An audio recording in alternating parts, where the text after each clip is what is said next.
జీవము గల దేవుని మాటలు పరిచర్యను ప్రోత్సహించండి. మీ ప్రోత్సాహాన్ని మరిన్ని వీడియోస్ కొరకు మన ఛానల్ని సబ్స్క్రైబ్ చేయడం ద్వారా తెలియపరచండి. లైక్ చేసి షేర్ చేయండి. ఈ సువార్త పనిలో మీరును పాలుభాగస్తులు కండి. జీవం గల దేవుడి మాటలు వింటున్న మీ అందరికీ వందనాలండి. జీవం గల దేవుడి మాటలు ఈరోజు మీతోని నాతోని ఏం మాట్లాడుతున్నారో ఇందామా మరి. ప్రియా దేవుడి సంఘస్థులారా, ఈరోజు వాక్యాంశము సంబరములతో స్తుతించే. హల్లెలూయా. ప్రియా దేవుడి సంఘస్థులారా, మీరంతా బాగున్నారు కదా. దేవుడి కృప చూపించి మనకి మరొక నూతన రోజు అనుకరించారు. ఆయన నమ్మను గొప్ప చేయడానికి, ఆయన నమ్మలు మనందరం ప్రకాశించడానికి మరి ఉదయకాలమే లేచి ప్రార్థనలు చేసుకున్నారా? మరి బైబిల్ చదివారా? మరి ఇంకా ప్రార్థన చేసుకోకపోతే తొందరగా ప్రార్థన చేసుకోండి. బైబిల్ చదవండి. అనేకుల కొరకు ప్రార్థించండి. మీ కొరకు నేను ప్రార్థిస్తున్నాను. మరి కామెంట్లో ఒక బ్రదరు తన వివాహం కొరకు ప్రేయర్ రిక్వెస్ట్ కోరారు. మరి మీకోసం నేను ప్రార్థిస్తున్నామండి. దేవుడి చిత్తంలోనే మీకు వివాహం జరుగుతుంది. అలాగే చాలామంది ఎగ్జామ్స్కి ప్రిపేర్ అవుతున్నారు, రాస్తున్నారు, చదువుకుంటున్న ప్రతి ఒక్క విద్యార్థుల కొరకు ప్రార్థనలు చేయండి. అలాగే ఇప్పుడు సెలవులు అయిపోయినాయి కాబట్టి మరి కాలేజీలు జాయిన్ అవుతూ ఉంటారు, హాస్టల్కి వెళ్ళిపోతూ ఉంటారు. ప్రతి ఒక్కరి ప్రయాణంలో దేవుడు కాపుదలు ఉండాలని మీరందరూ ప్రార్థన చేయండి. అలాగే ఈ దినము జీవం గల దేవుడి మాటలో ఏం మాట్లాడుతున్నారో మొదటి నుంచి చివరి వరకు విందాం. ఆ రీతిగా మన హృదయాలు సరిచేసుకుని ప్రభు రాకకే సిద్ధపడదాం. ఈరోజు వాక్య భాగము 2 సమయాల గ్రంథము 6వ అధ్యాయం 13 నుంచి 16 వరకు వచనాలైన. దావీదు నారతో వేయబడిన వస్త్రమును ధరించేవాడై శక్తి కొలిది యెహోవా సన్నిధిన నాట్యమాడుతూను. దావీదును అక్కడున్న వారందరూ కూడా ఆర్భాటములతోనూ బాక్కలతోనూ దోనుతో యెహోవా మందసమును తీసుకుని వచ్చితిరి. హల్లెలూయా. ప్రియా దేవుడి సంఘస్థులారా, ఈ దినం పరిశుద్ధాత్మ ద్వారాగా ప్రభు మనకి ఇక్కడ తెలియజేస్తున్న మాటలు ఏంటంటే, ఇక్కడ 2 సమయాల గ్రంథం 3వ అధ్యాయము 13 నుంచి 15 వరకు అండి. చూడండి, ఇక్కడ ఏమంటున్నారంటే, యెహోవా మందసం కోసం, యెహోవా మందసాన్ని గొప్ప సంతోషంతో వాళ్ళు అక్కడ బాకలు ఊదుతూ మరి ఆనందించుతూ మరి స్తుతిస్తూ ఆయన మందసంను వారు తీసుకొస్తూ ఉంటారండి.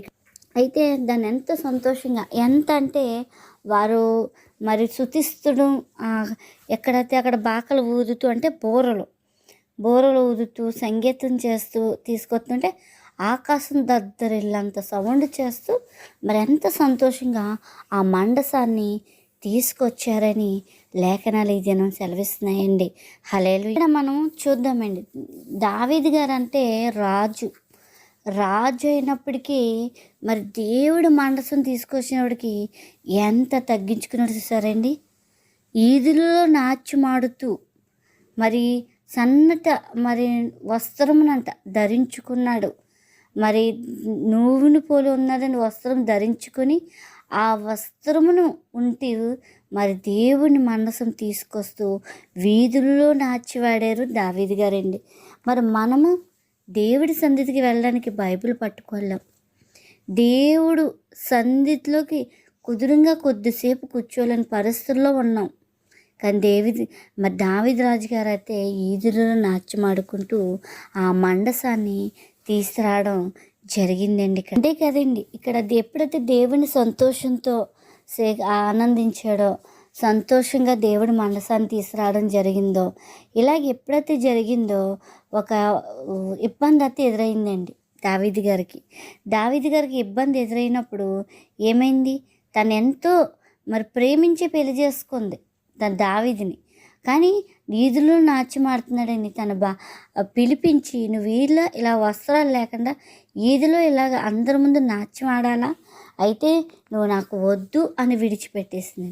అయినా పర్వాలేదు, నా దేవుడి మండసం నాతో ఉంది, నువ్వు ఉంటే ఒకటి లేకపోయినా ఒకటి అని విడిచిపెట్టేశాడండి. హల్లెలూయా. ప్రియా దేవుడి సంఘస్థులారా, దేవుడి దినం చెప్తున్నారు, దేవుడి కంటే ఎక్కువగా మన దేమిని పొందుకోకూడదండి. ఎక్కువగా ప్రేమించకూడదు. దావీదు గారు దేవుడు మండసానికి ఇచ్చిన మరి మొదటి స్థానం దేనికి ఇవ్వలేదండి, దేవుడికే మొదటి స్థానం ఇచ్చారండి దావీదు గారు. మరి మనం దేనికి ఇస్తున్నాం? కొంతమంది భార్యలు, నాకు ఈ మధ్యలో ఒక సేవకుడు పరిచయమాడండి. అలా ఆవిడంటే ఎంత భయపడిపోతాడో అతను. అంటే అతను సేవకుడు కదండి, పరిచారకుడు. అదే సాక్ష్యం చెప్తూ ఉంటాడు అనేక చోట్ల, చాలా దగ్గర ఇప్పుడు 400 సార్లు సాక్ష్యం చెప్పుంటాడు అతను. కానీ అతను అంత సాక్షిగా వాడబడుతున్నాడు, అంతా ఉంటుంది. కానీ అయితే భార్యకి భయపడిపోతున్నాడు. ఏదైనా సరే అతనికి ఏమీ లేదండి, ఒక కీబోర్డ్ ఫోన్ వాడుకుంటాడు, సైకిల్ తొక్కుని వెళ్తాడు. అలా ఆవిడకి స్కూటీ కొనిచ్చాడు, అలా ఆవిడకి టచ్ ఫోన్ ఇచ్చాడు ఆయన. పరిచయం అదేంటండి, మీకు కదా దేవుడి పరిచయం చేస్తుంటే మా ఆవిడంటే నాకు భయమండి, నన్ను విడిచిపోతుందేమో. చూసారండి, దేవుడికంట భయపడాలి మనం, కానీ దేవుడికి కాదండి. భార్యలకి, భర్తలకి, ఇరుగు పొరుగు వారికి భయపడే రకంగా తయారవ్వాం మనం భయపడవలసింది దేవుడికి అండి. అలాగే మొదటి స్థానం ఎవరికి ఇవ్వాలి? మనం దేవుడికి ఇవ్వాలి. దావీదంత రాజువాడే దేవుడిని మొదటి స్థానం ఇచ్చుకున్నాడు. మనం దావీదు పక్కన నిలబడడానికి అరుగులం కూడా కాదండి, ఆ పేరు తెరవడానికి కూడా అరుగులం కాదు. మనం ఏ కోసిన అర్హత లేని వాళ్ళం, కానీ దేవుడికి స్థానం ఇవ్వట్లేదు. ఈ హృదయంలో ఒక్కసారి మీరు ఆలోచించండి, దేవుడికి చోటిస్తున్నారా? ఇంకా దేవుడి కంటే ఎక్కువగా దేనికన్నా చోటిస్తున్నారా? మీకు మీరే పరీక్షించుకోండి. మిమ్మల్ని దేవుడిని నమ్ముకున్నప్పుడు ఎవరు అందులో కలిసిపోయారా? అందులోకి వెళ్ళిపోయారా? ఆ దేవుడి ఉండిపోయారా? అన్నీ తీసేసారా? ఇది చేస్తారని చాలామంది అంటారు.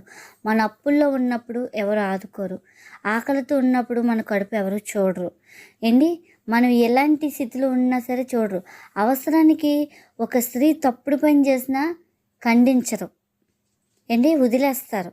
అదే ఎప్పుడైతే దేవుడిని నమ్ముకొని దేవుడిలోకి వెళ్తుందో వాళ్ళని నిలదీసేవారు ఎక్కువైపోతారు ఏంటి. అక్కడ సంబంధాలు పెట్టుకొని అక్కడ సంబంధాలతో కొనసాగించుకున్న వాళ్ళు కూడా ఏమనరు. కానీ ఎప్పుడైతే దేవుడిని నమ్ముకొని దేవుళ్ళలోకి వెళ్తారో నలుగురు నాలుగు మాటలు అంటారు. కానీ ఇక్కడ కట్టుకున్న భార్య అందండి, అన్నింటినీ ఏమన్నారు తెలుసా? నేను దేవుడి ముందు నాట్యం ఆడుతున్నాను, నీ ముందు కాదు కదా నాట్యం నేను ఆడింది, నీ ముందు కాదు కదా, నేను దేవుడి ముందే ఉన్నాను నేను అని చెప్పడం జరిగిందండి.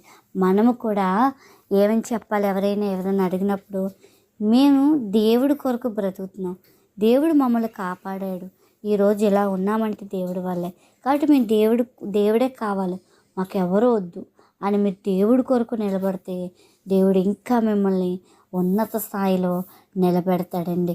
హల్లెలూయా. ఆ రోజే దావీదు, అయ్యో నీకు అవమానం వచ్చిందా, ఇంకెప్పుడు నేను ఇలా చేయను, అయ్యో ఇంకెప్పుడు ఇలా చేయను చెందను అని వెంటనే ఆ మాట అనుంటే ఈరోజు దావీదు రాజు గారు మనము జ్ఞాపం పెట్టుకుందామా? అసలు జీవగంధంలో ఉండుడా? లేదండి. అప్పుడు భార్య ముందు దేవుడికి ఘనత ఇచ్చాడు, దేవుని హెచ్చించాడు. కాబట్టే ఈరోజు దేవుడికి హృదయానుసరుడైపోయాడని దావీదు రాజు గారు. మన జీవితం ఏంటి? మనం ఎవరిని ఇచ్చేస్తున్నాం, మనం ఎవరిని ముందు స్థానం పెట్టుకుంటున్నాం, ముందు దేవుడికి పదం సమయం ఎవరికి ఇస్తున్నాం? ఒక్కసారి మనకు మనమే పరీక్షించుకుందాం. దావీదు గారు ఇక్కడ ఇతరుల మాటలు తీసుకోలేదు, దేవుని గౌరవించాడు, దేవుడికే విధేయత చూపించాడు. నీతో కూడా దేవుడు చెప్తున్నాడు, ఈ మాటలు వింటున్నా ప్రియ నా సహోదరుడా సహోదరులా, నువ్వు దేవుడి మాటకి నువ్వు విలువిస్తూ దేవుడు గౌరవిస్తూ ఉత్తమైందే నువ్వు చేత పెట్టాలి. తప్పక నీ చుట్టూలు తప్పులు పట్టేవారు ఉంటారు, కానీ తప్పులు పట్టుతున్నారని నువ్వు తగ్గించుకుంటూ వాళ్ళకు లోబడుతూ ఉంటే జీవితకాలము అలా ఉండవలసి వస్తుంది. లేదు, ఆ తప్పులు ఎంతవరకు కరెక్టో లేదో ఒక్కసారి వాక్యానుసారంగా నువ్వు ఆలోచించుకుని చూస్తే నువ్వు వాళ్ళ మాటలు పక్క పెట్టి ప్రభునందు ఎల్లప్పుడూ నువ్వు సంతోషంగా ఉండొచ్చు, ఉత్సాహంతో ఉండొచ్చు. దేవుడు తప్పులు పక్కన పెట్టి దావీదు రాజు గారు ఎలాగైతే దేవుడిని ఎలాగ ఆరాధిస్తూ కొనసాగాడో నీవు కూడా అలాగ కొనసాగడానికి సిద్ధపరచుకొని హృదయం దేవుడితో నిమజ్జనం చేసుకో. నిన్ను తప్పులు పట్టేవారు నీ చుట్టుపక్కల ఉన్న వాళ్ళతో కూడా ఈ సమాధానం చెప్పు, నేను దేవుడి కొరకే జీవిస్తాను, దేవుడితోనే ఉంటాను, యేసయ్యా నేను నీతోనే ఉంటాను, నన్ను తప్పులు పట్టేవారు మాటలు కానీ వాళ్ళ ఆలోచనలు కానీ నాలోకి రానివ్వకు, నీవే నా మొదటి స్థానంలో ఉండు అని దేవుణ్ణి అడగండి. అయ్యా నేను నిజాయితీతో నీలో జీవిస్తాను, కష్టమైనప్పటికీ కూడా నీతోనే ఉంటాను, నువ్వు నాలోకి రావయ్యా అని దేవుని వేడుకోండి. ఆ రీతిగా మీ హృదయాన్ని సిద్ధపరచుకోండి. అటు కృపా దినత ప్రభు మనందరికీ దినము అనుగ్రహించునుగాక. ఆమెన్. ఆమెన్.